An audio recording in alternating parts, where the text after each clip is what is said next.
Good afternoon, everyone, and welcome to News 3, live at 4 on this Wednesday. Happy spring. April 10th. A little bit of snow here on the west side of Madison, but up north they're going to get a lot more. I think more than we had planned on. Yes. And we're going to talk about the weather. You can call in.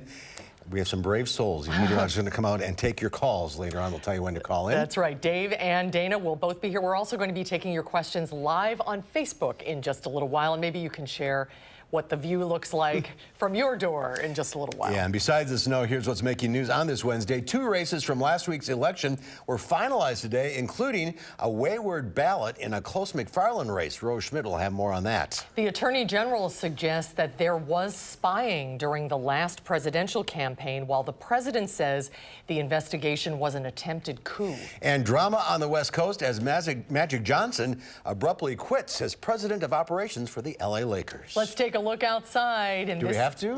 This is out on the backyard patio, isn't it? Here at the station. Yep, that's what it looked like just a little while ago. Or actually, that's probably it's like Elver Park, Elver perhaps. Park, yeah. But look at that. It's covering the grass here at the station. But the roads are clear. Yeah, the roads are cleared. They're pretty warm. A bit of everything in the weather department, and Dave Caulfield is in the backyard. Oh, a nice February day out there. In the snow globe. Yeah, I mean, I threw the calendar out earlier this afternoon, so months don't matter, seasons don't matter in Wisconsin sometimes, and we are seeing that right now across southern Wisconsin with some rain and some snow showers continuing to fall across the area. Now, that precipitation has lifted out of southwestern Wisconsin, which is good news, but still we're looking at some snow and sleet falling on the west side of Madison, a little bit of rain showing up closer to spots like Kenosha. In Madison, a live look in quotation marks on our WISC-TV Skycam. Can't really see that much because the snow has collected on our tower camera, and visibility actually remains an issue. While the snow is not really collecting on the roadways all that much, there are some slick spots, but really nothing too major. Visibility is a concern, with visibility of about a half mile to a quarter of a mile in spots. So that really means that you should slow down on the roadways, give yourself plenty of extra time, because you really just can't see that far ahead of you in these intense snow squalls. Temperatures are right around the freezing mark in Madison, 36 in Janesville, 32 in Watertown and Juneau, and 35 closer to Boscobel. Wind speeds, they are gusty out of the north and east at about 15 to 25 miles per hour, gusting to about 30 in spots, especially in southwestern Wisconsin. And it feels like winter, that's for sure. Wind chills are in the low 20s across the board. So your day planner, still some snow and some mixed precipitation possible as we head into the next few hours, with temperatures staying in the mid-30s. Now let's take a look at your first alert traffic update. We are taking a live look at Whitney Way and the Beltline. So there has been a crash on the westbound Beltline a little bit closer to Whitney Way, and for a time the left lane was closed. Our tower camera kind of getting adjusted here as we speak, so there are some slowdowns closer to Whitney Way and the Beltline, and everything not looking great overall with everyone taking it slow out there. There are delays piling up on the Beltline, but other than that incident on the Beltline, no major accidents or incidents to report across Dane County at the present time. So Verona Road eastbound to John Nolan, that is running slow, 16 minutes, average speed of around 15 miles per hour on the Beltline. Some other routes in and around Madison, not looking too bad. Westbound Middleton to Sauk City, that is on time, 18 minutes with an average speed of around 55 miles per hour. So take it slow out there over the next couple of hours, and we still could have some snow showers and rain showers into this evening. We'll talk about what to expect as we head into tomorrow in your first alert forecast in just a few minutes. People forgot how to drive in the snow again. Yeah, I mean, I did, a few for sure. All right, Dave, we'll see you in a few minutes. Thank you, Dave. First at 4, the race for Wisconsin Supreme Court is over. Judge Brian Hagedorn is declaring victory in the race after Judge Lisa Neubauer decided against a vote recount and conceded the race. The two were separated by just a half a percentage point. Unofficial results showed Hagedorn with a nearly 6,000 vote lead after the April 2nd election. Hagedorn said in a statement released to supporters that Neubauer called to offer congratulations and opted against a recount. A candidate for McFarland Village president says she won't request an appeal after the official results were finalized today. showing she lost. An unopened absentee ballot put the election results in doubt this week, but Rose Schmidt is here to explain the election night outcome will stand. Right, Rose? Yeah, so the race for McFarland Village president came down to one vote, or so we previously thought. We learned today it actually came down to 2 votes. Brad Zaboter will remain the village president in McFarland after a recently discovered unopened ballot was counted today during the Municipal Board of Canvassers meeting. The volunteers discovered that ballot was cast for Zaboter. That put the final count at 1,188 votes for Zaboter and 1,186 votes for his opponent, Carolyn Clow. The question is, how did a ballot go missing? Village officials say it's unlikely that the ballot box was stuffed, but they can't rule it out completely. There's always the possibilities for errors, stuffed, meaning fraud of those cases, but the MBOC, as part of their work, could not make a determination that that was the case. There's no evidence to suggest that was present. The village clerk concluded that 2 errors were made on election night. Someone voted who was not on the poll list, and the absentee ballot went missing. And those 2 errors actually balanced the numbers out with each other on election night, which meant officials did not even notice that ballot was missing. And Clow, the candidate who lost, has 5 days to appeal the results, but she told me she won't do so. We'll hear from her and the winner, Zaboter, on News 3 now at 5. But every vote counts, right? Absolutely. We say it all the time. Every vote counts. And in this case, it really did. Here's Yeah, the but I proof. guess, they thought it was 1 vote, really 2 votes. So every other vote counts. Yeah. Thank you, Rose. Thank you, Rose. It is still Bernie and Biden at the top of the latest Marquette Law School poll. Almost 60% of those identifying as Democrats or independents in Wisconsin pick one of the 2 as their choice to earn the Democratic nomination. Eric Franke takes a closer look at the latest poll numbers. Eric? Obviously still really early here, Mark and Susan. This was a poll of some 411 respondents asked who would be their top choice in the 2020 race among the Democratic field. Now, this poll also asked all 800 participants if they would vote for President Trump in 2020, and 28% said definitely, 14% said probably, but there were 54% on the other side of the ledger. And then looking at strictly Democrats or independents who were polled, 32% went with Bernie Sanders. That has flipped from a January poll, 29% now with Joe Biden. He led a previous poll. Only Senators Elizabeth Warren, Kamala Harris, and former Congressman Beto O'Rourke made double digits in the crowded Democratic field. We'll probably see some give up in the fall as their campaigns don't get traction or they run out of money or whatever. And then we'll see rapid scrambling of the field as we get into the late fall in November, December, and then when the primary and caucuses actually begin in the new year. Now, just a few months ago in January, Sanders and Biden and Warren all topped the list. Biden was at 32% back then, Sanders at 23%. For Sanders, the flip of the numbers is well timed, of course. He arrives in the state on Friday. He will hold a rally at James Madison Park at 5 o'clock Friday. Free and open to the public. Entry will, however, be on a first-come, first-served basis. Sanders won the Wisconsin primary in 2016, but of course lost the nomination to Hillary Clinton. Mark and Susan? And we will go through the poll in more depth with Charles Franklin tomorrow here on Live at 4. Eric, thank you. You're welcome. A 5-year-old Beloit boy is out of the hospital after shooting himself with a small caliber handgun. Police say the boy was taken to a hospital after accidentally shooting himself in the hand late last night in the 500 block of Highland Avenue. Police say he found the gun inside the house. Police say it's too early to tell if there will be charges in this case, but they did call in Child Protective Services to help them investigate. An early morning fire caused $1.5 million damage to a Sauk County building. Fire crews in Lake Delton responded to the fire around 3 a.m. in the 100 block of Grand Canyon Drive for a report of a structure fire. The 2-story building was under construction, so there were no residents inside and no one was injured. Attorney General William Barr returned to Capitol Hill for a second day of questioning on the Mueller report. In a stunning acknowledgement, he said he believes there was spying on the Trump campaign during the 2016 election. As Nicole Killian reports from Washington, Barr said he now plans to investigate how the Russian probe got started. I think spying on a political campaign is a big deal. A startling second day of testimony from Attorney General William Barr, who told a Senate panel he plans to review the genesis and conduct of the FBI's investigation between Russia and the Trump campaign in 2016. You're not suggesting, though, that spying occurred.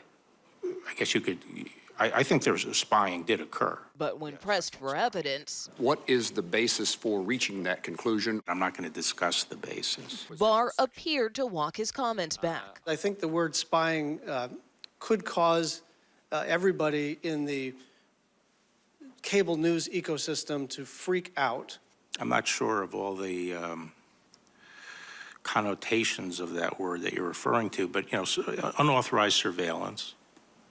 I want to make sure there was no unauthorized surveillance. The Attorney General also clarified the timetable for releasing a redacted version of the Mueller report and told lawmakers he now expects it to come out next week. I don't care about the Mueller report. Prior to the hearing, President Trump praised Attorney General Barr for opening an inquiry into how the Russia probe began. This was an attempted coup. This was an attempted takedown of a president, and we beat them. CBS News confirms Barr has assembled a team to review the origins of the investigation. In Washington, Nicole Killian for News 3 Now. And congressional Democrats seized on Barr's spying claims. Virginia Senator Mark Warner called them irresponsible, while House Judiciary Committee Gerald Nadler demanded a briefing by the Department of Justice. A gas explosion rocked Durham, North Carolina, leveling a building and killing at least one person. The deadly explosion in downtown Durham reduced a building to rubble and triggered a fire with heavy smoke. Investigators believe crews digging in the area triggered the blast. Several businesses occupy the building, including a family-owned coffee shop. Irving Magic Johnson abruptly resigns as president of basketball operations for the Los Angeles Lakers last night. As the head of basketball operations, Johnson helped bring star LeBron James to the Lakers, but the team still missed the playoffs this season. Johnson was reportedly going to fire head coach Luke Walton. Somebody's livelihood in their life. And I thought about that. I said, that's not fun for me. As a lifelong Showtime fan, it was painful to hear. Yeah. I understand it. I think it's a good move for him and the organization, but yeah, I mean, it's magic, man.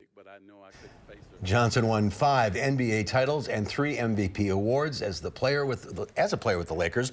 He says he plans on mentoring professional athletes. Still to come tonight on Live at 4, we meet this month's top-notch teacher. And we head all the way back to kindergarten. Charlotte Deleste says things have changed. That's coming up right after this break. You're watching News 3 Now, live at 4.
Welcome back. Cell phones are about to get much faster. Current 4G LTE speeds will soon get an upgrade. Several tech companies are releasing 5G phones in the coming months.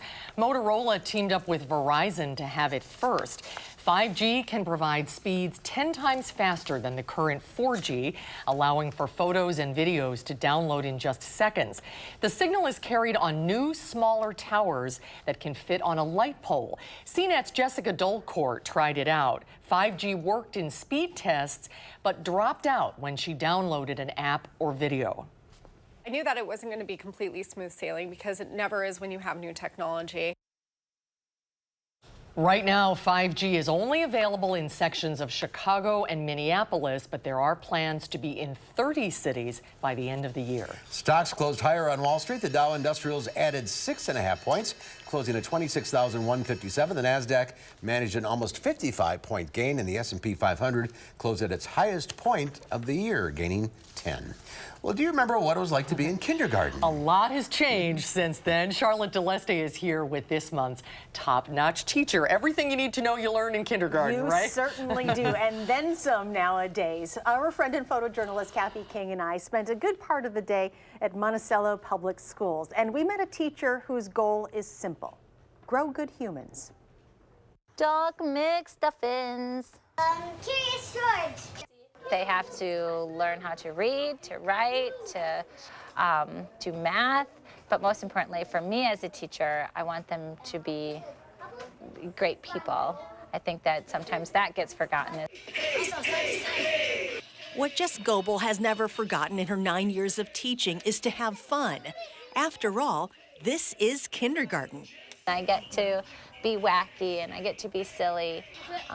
And I think it just makes the day more fun, more relaxing, more enjoyable. And the kids really respond well to all the singing and dancing in class, but there's only one thing that can top that. Obviously, academics are important, but they always come secondary to growing people that are ready to go into the world. Once a month, the kindergartners take a quick 10 to 15-minute bus ride out in the big, big world to America's little Switzerland. We're obviously a lively bunch sometimes, so we get to bring some of that to New Glarus. Our friends should be there already, okay? For 3 years now, Monticello kindergarten classes visit the folks at New Glarus Home, a retirement community. And there's never a lack of activities like playing cards. 1, 2, 3, flip the top card over. Arts and crafts. How do we want it to hang, like this? And everyone's favorite, Play-Doh. Conversation is never dull. Just admiring Timmy the turtle here? That's Homer. Oh, Homer. And the learning continues. Tell him where your dad used to go. My dad used to go in Thailand. To Thailand. And my son lives in Thailand. Oh my goodness. Teaching compassion, empathy, learning from different people that have had different experiences, comparing those experiences to ours. What is lacking is enough time. We have got to clean up and say goodbye. Which is why Mrs. Goebel is making sure the time she does have with her students is spent with her personal mission in mind. They grow up into adults, and that's what we need. That's what we're getting them to, and this is a foundational year to teach those skills. Might as well teach them while they're young, and then hopefully it will sustain them through life, and we'll grow some good humans out of it. Hello, Grandma. Congratulations, Jess. If you know a teacher who deserves to be recognized, nominate him or her at channel3000.com. Click on the Education tab, and there you will find the Top-Notch Teachers section. And you know what is wonderful? When they went to visit their friends at New Glarus, one of the women who work there, she was telling me, she's like, you see that lady over there? I'm like, yeah. She goes, she hates crafts more than passion. But when the kids are here, she's like, oh, what are we gonna make? And she's all smiles. So you see a true difference in the kids and in the older kids as well. I like that, grow good humans. Yes. I like that. I'm like, yeah, that makes sense. We all need to grow good humans. Yes. Charlotte, thank you. Great Congratulations, Jess. Thanks, Charlotte. Still to come at 4, the world's scientific community is all abuzz. A picture of a black hole was unveiled today. Scientists captured the first ever picture of a black hole. I'm Chris Martinez with the image researchers are calling a historic breakthrough.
Take a look at this. A shipwreck believed to be some 3,600 years old has been found in the Mediterranean.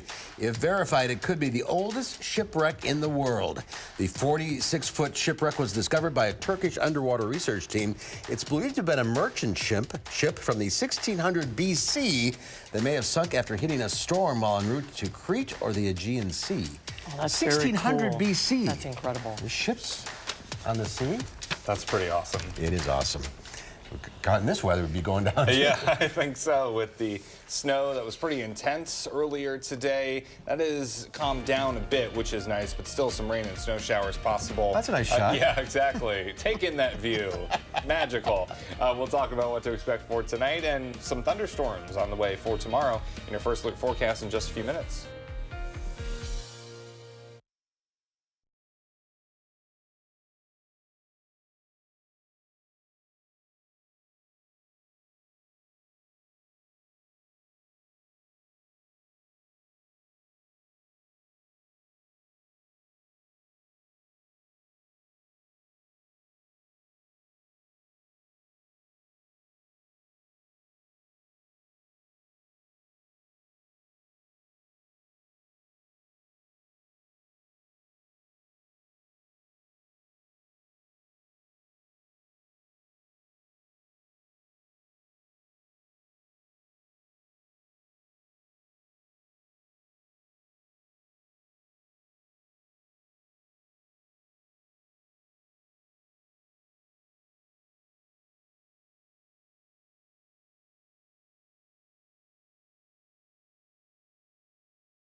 Good afternoon. I hope you had a really nice Wednesday. Some wild and wacky weather on this Wednesday across southern Wisconsin. We still do have alert days in the forecast for tonight and for Thursday. Still a chance of some more snow showers, maybe mixed with rain at times this evening into tonight. Again, about 1 to 2 inches of slush possible as we get into tomorrow morning, especially north of Madison. And for tomorrow, we'll start off with a mix early. It will be windy, and then it will transition to rain. Some afternoon and evening thunderstorms are possible, and some of those storms could be a little bit on the strong side. We'll touch on all of that coming up in just a few minutes. So on Doppler track, we've noticed the snow and rain push out of southwestern Wisconsin, so we are dry right now in spots like Prairie du Chien, Lone Rock, and Platteville, but still some snow falling in Madison and across portions of Dane County. We may have some sleet trying to mix in Dodge County, Jefferson County, looking at some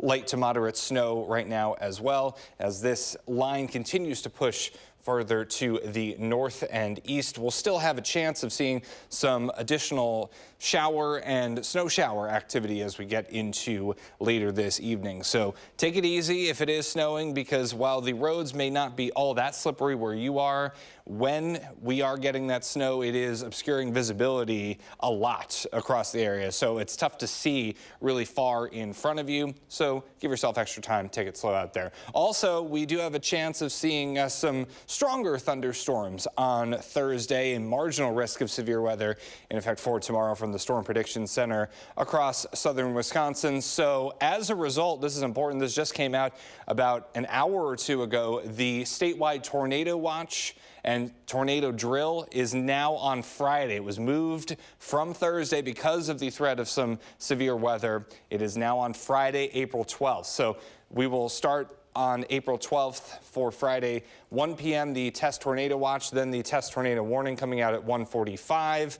The afternoon test ends at 2, and then another test tornado warning will happen at 6:45. Also, dark skies is this weekend. If you want to learn a little bit more about severe weather, you can come out to Madison College this Saturday from 8:30 to 4. A lot of great guest speakers, including Dr. Uccellini, the director of the National Weather Service, planned, and there's also some severe weather safety talks as well. Now back to the snow that we've been experiencing. Here's our time lapse in Madison, the Edgewater Skycam. Those snowflakes were absolutely gigantic earlier this afternoon. We've calmed down a little bit, but the wind is making it look a little bit worse than it might be outside in some spots. So with the wind and the decreased visibility, we're still going to want to take it slow outside. Today's high 38 degrees, about 20 degrees below normal for this time of year. As I mentioned, visibility still reduced in Madison, about a half mile, 3/4 of a mile in Watertown, and 1/4 of a mile in Juneau and the Dells. Temperatures are close to that freezing mark, a little bit warmer where that precipitation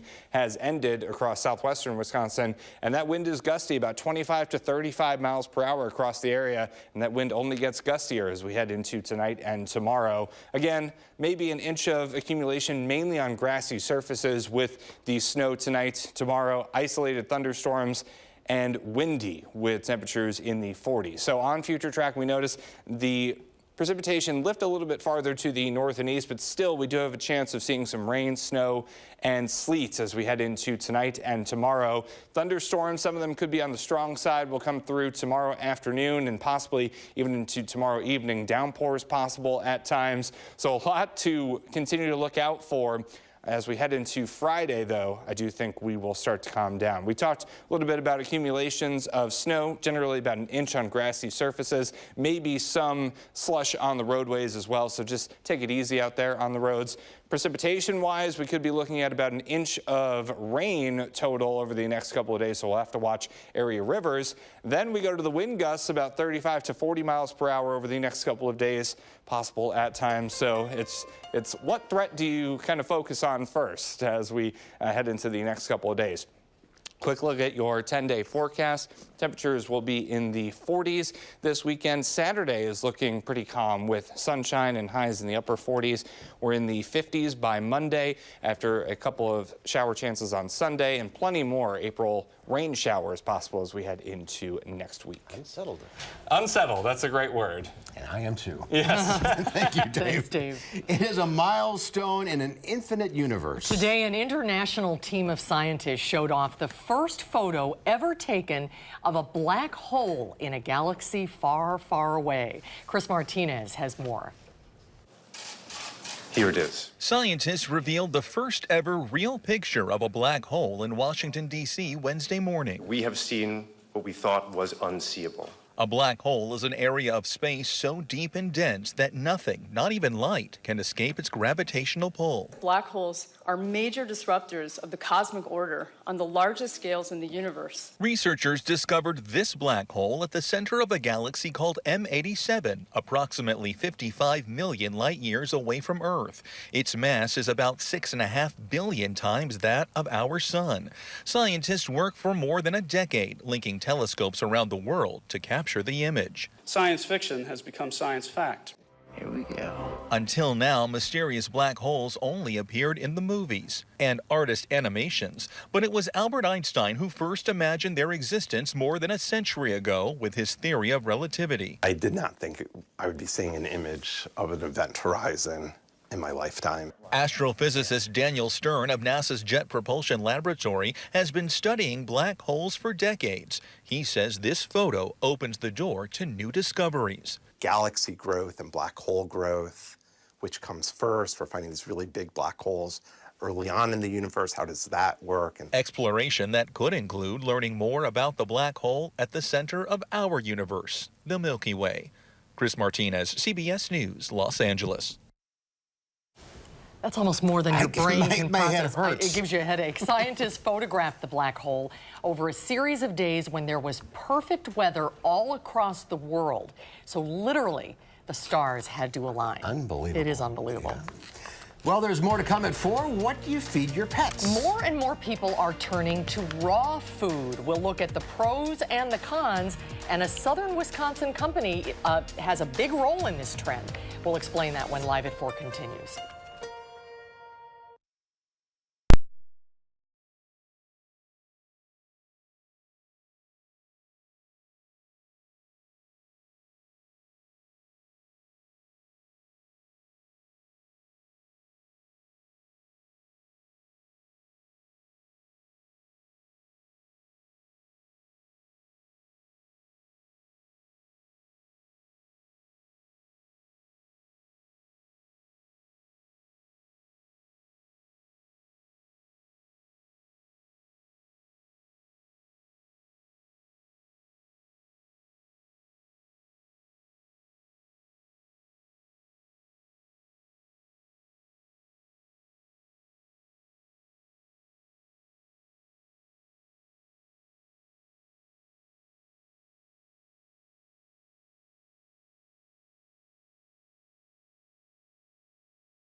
Here's a live look at downtown Madison on this wintry spring day. Looks like February, doesn't it? Yeah, it really does. It's not great. Anyway, coming up in our next segment, we'll be talking about the weather. We'll be taking your questions both on air and online. We'll give you the number to call if you want to be on the phone soon. But we're also doing a Facebook Live, so head over to the Channel 3000 Facebook page. You can submit your questions or comments there as well. And Dave and Dana will be taking your calls in just a little bit. There have been a number of dog food recalls recently, which has a lot of pet owners wondering if the food they're feeding their pets is safe. That's led to many concerned owners in a different direction. They're feeding their pets raw food. It's breakfast time for Gracie and Takani, but their bowls aren't filled with traditional dog food. Wait. Today, it's turkey necks and gizzards. I can't imagine us ever going back to commercial. I just can't. Deb and Joe Colgan started buying raw meat 7 years ago for their previous dogs. They say it helped them with their various ailments, and they noticed other benefits as well. Okay, puppies. Gracie, when she first came to us, her coat was like straw. I mean, you could pet her and it would actually prickle. It would hurt my hand. And 2 weeks on raw. And if you feel her now, this is what she was like. And she's just soft as soft can be. Here are the pork hearts. The Colgans are among a small but growing number of pet owners feeding raw, freeze-dried, or lightly cooked meat and vegetables to their dogs and cats. Pet owners are turning to fresh and minimally processed food because they, with certain recalls, are losing faith in the commercial pet food industry. Nom Nom Now started 4 years ago out of a San Francisco apartment kitchen. They now have 2 production facilities, including this one in Nashville, Tennessee, that prepares and sends out hundreds of thousands of meals per month. So we've seen the growth of human meal service delivery. We're seeing that explode right now in the pet food industry. And just the general health consciousness of Americans across the board is transferring to their pets. The company says the food is human grade and prepares it under the direction of a veterinary nutritionist. Each dog meal costs in the $2 to $3 range, a little less for cats, and are packed in an insulated liner.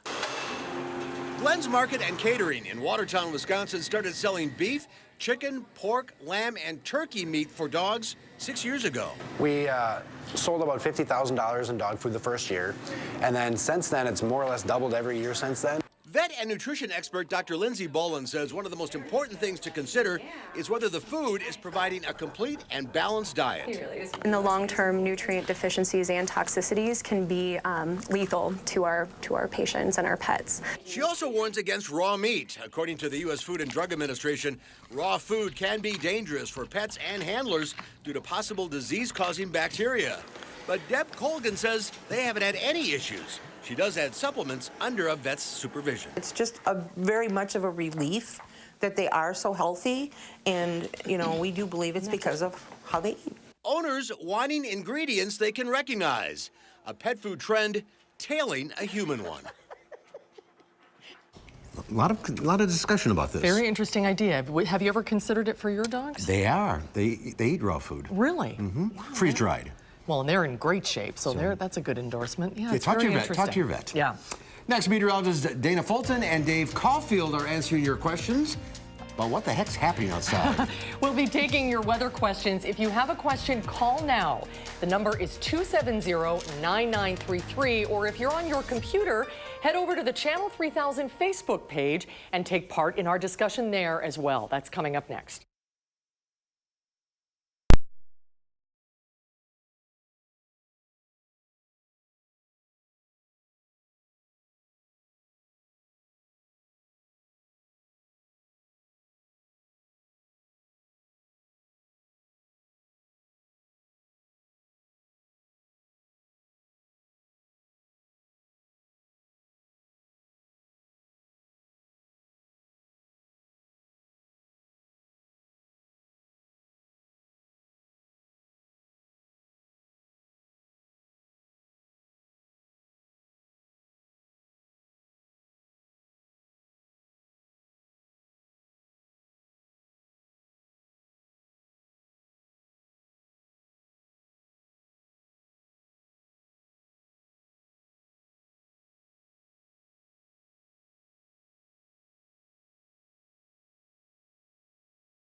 Good afternoon. Here is your first alert traffic update. The good news is the accident that was at Whitney Way in the Beltline has been cleared, so we are looking better there. Traffic is heading out basically at normal speed in both directions. However, in Columbia County, we do have 2 incidents off of I-39. The right lane closed at exit 115 southbound, and I-39 northbound.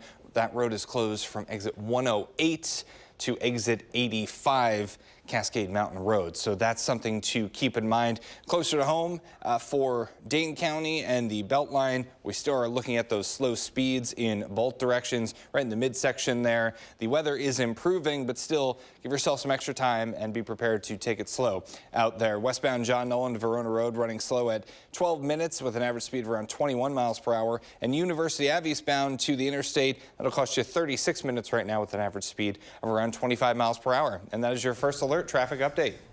All right, Dave, thank you. Here are some guys who really know how to live it up on the farm. They're outstanding in their field.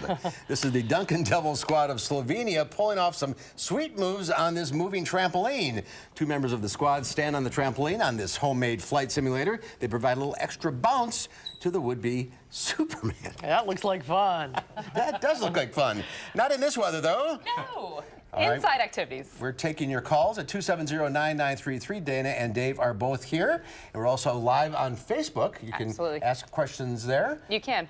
You go to facebook.com, channel 3000. And we have some questions on the Facebook. We do. Actually, Eric Fisher asking, why does it snow when the temps are above freezing? That's a So good many question. times. Yeah, because we talk it's about like 35 degrees or something outside? Yeah, when it first started snowing in Madison, actually, I was checking the weather app, and we were at 37 when we first started seeing those heavier snowflakes fall. So it's actually pretty common for us in the spring. Yeah, it could actually be temperatures that could be in the 40s, and it still could be snowing outside. Now, it won't stick because temperatures at the ground are too warm, but it doesn't necessarily have to be 32 everywhere to get that snow to form. And to get snow in April is not unusual. Not for unusual us. at all. In fact, if we go back to 1951, we've had at least a trace of snow every single year since then.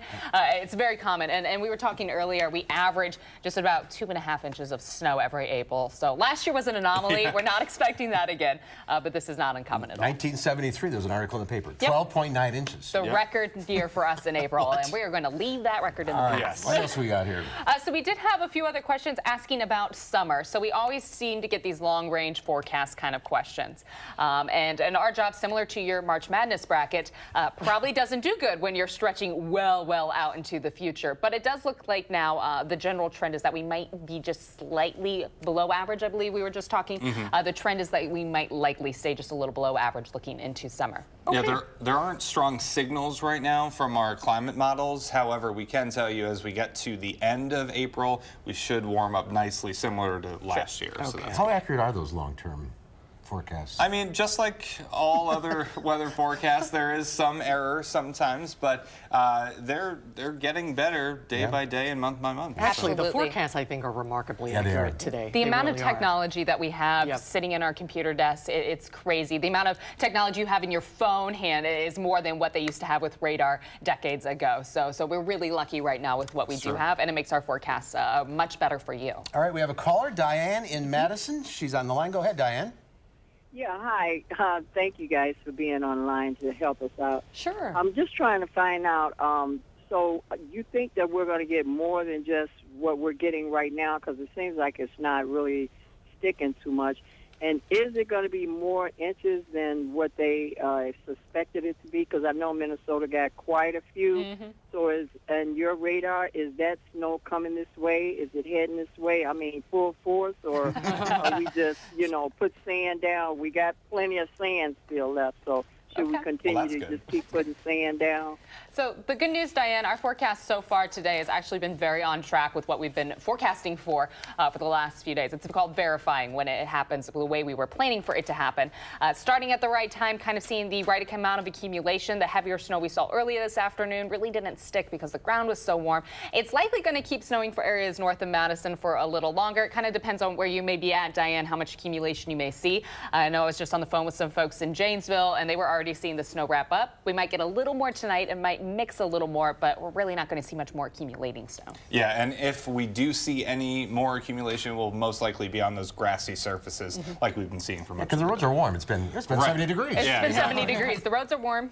That's the big difference. Sorry, that's the big difference from last year. Remember when we had that snow storm in mid-April, we were consistently cold all month, and this time we had 70s just a couple of days ago, so it's really hard for the ground to kind of do a quick switch and get all that accumulation on roads and sidewalks. All right, got something on Facebook? We do have a few different questions on Facebook, actually.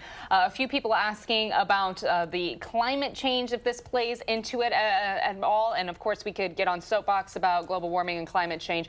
An April snowfall, though, definitely not tied into that. Again, April snowfalls are pretty common, so having a snow event in April definitely wouldn't tie into any sort of climate change for us. All right, let's go back to the phones. Megan from Madison. Hi, Megan. Hello. Yes, this is Megan from Madison.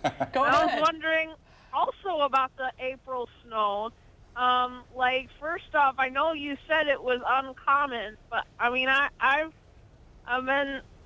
It's actually It's actually I've been not alive uncommon. It's for not uncommon. 20 years now, and when I was little, it only snowed in April once, and now 2 years in a row it snows in April. So we have actually, again, since 1951, we've picked up snow, at least a trace, so at least enough that we have a dusting. We pretty much always see snowfall in April. Every year you see the robins in the snow, the daffodils on the snow. Yes. Exactly. Every year. Wisconsin staple. A lot of questions. A lot of but questions. Not a lot of time. Not a lot of time, unfortunately, but you can always keep asking questions on Facebook or on Twitter, and of course, weather@WISC-TV.com. Always can email us, and we try to get the answer as best as possible, as quickly as possible. And if we don't know, then we'll definitely do the research for you and go digging around to find out. Yep. Thanks, everybody, for your calls and questions. Yeah, thanks. And somebody has a last look at the forecast when we come back. That's me. We'll Yeah. send Dana, that to thank you. Yes. Thanks, you guys. We'll be right back.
Snow's starting to wind down. Yeah, in Madison, but we still do have some chances for rain and snow as we head into this evening. On Doppler track, we can see that line pushing to the north and east a little bit. It may try and hang around north of Madison tonight and into tomorrow morning. Still, we could be looking at some rain and snow showers, maybe even some freezing rain north of Madison. Winter weather advisory in effect until tomorrow morning for spots north of Madison.